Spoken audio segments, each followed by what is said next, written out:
بسم اللہ الرحمن الرحیم۔ سردار کا بیٹا اغوا ہو کر فروخت ہوا اور غلام بنا دیا گیا۔ بستیوں اور شہروں کا سفر طے کرتا ہوا مکہ میں آیا، فروخت ہوا اور ام المومنین حضرت سیدہ خدیجہ الکبریٰ نے خرید لیا۔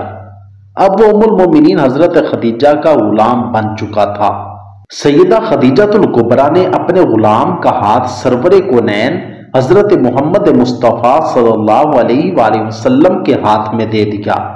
اب غلام کی قسمت بدل چکی تھی، کیونکہ وہ پیارے آقا کے غلام بنے اور ہم سب کے سردار ہو گئے۔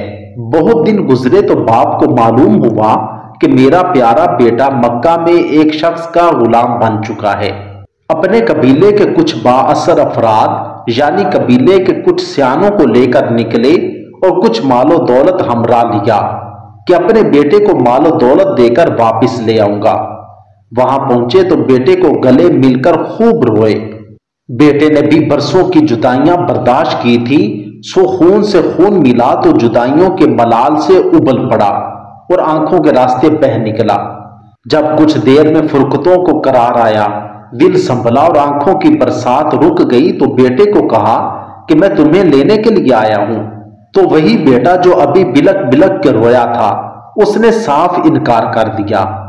باپ نے حیران ہو کر صاحب مکان کی طرف نگاہ کی کہ دیکھیے یہ میرا بیٹا ہے جو آپ کا مال و متاع خرچ ہوا ہے، میں آپ کو دیتا ہوں، اور اگر کوئی مزید شرط بھی ہے تو میں اسے پوری کرتا ہوں، لیکن اسے میرے حوالے کر دیجئے۔ بنی ہاشم کے چراغ حضرت محمد مصطفیٰ صلی اللہ علیہ وآلہ وسلم نے بہت نرم سے لہجے میں یہ کہا کہ یہ آپ کا بیٹا ہے، آپ کو اجازت ہے اسے لے جائیے، لیکن اس سے پوچھ لیجئے کہ اس کی منشا کیا ہے۔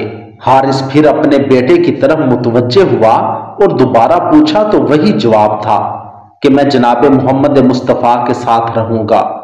باپ کے لیے بہت عجیب منظر تھا، اور شاید کہ آسمان نے بھی ایسا کوئی منظر نہ دیکھا ہوگا کہ محبتوں سے اور قربتوں سے جدائیاں عزیز تر ہو گئیں۔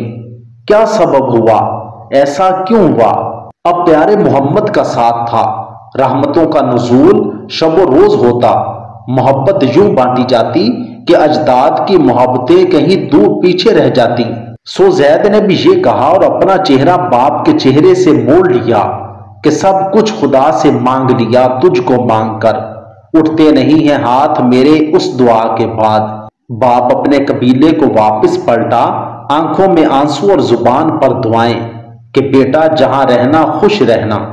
باپ کو کیا معلوم تھا کہ صحراؤں کی کسی نامعلوم بستی کا ایک معمولی سا بچھڑا اور گمشدہ بیٹا جو غلام ہو اور زمانہ قیامت تک کے آنے والے لاکھوں کروڑوں نہیں اربوں انسانوں کا سردار کہا جائے گا۔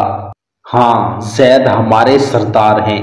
اب تو ہم زید کے بدن سے مس ہو کر ہواؤں میں بکھرنے والی خاک کو بھی اپنی آنکھوں کا سرما بناتے ہیں کہ یہ اس سرور کائنات کو چھو کر آئے ہیں کہ جن پر ایمان جنتوں کی ضمانت ہے۔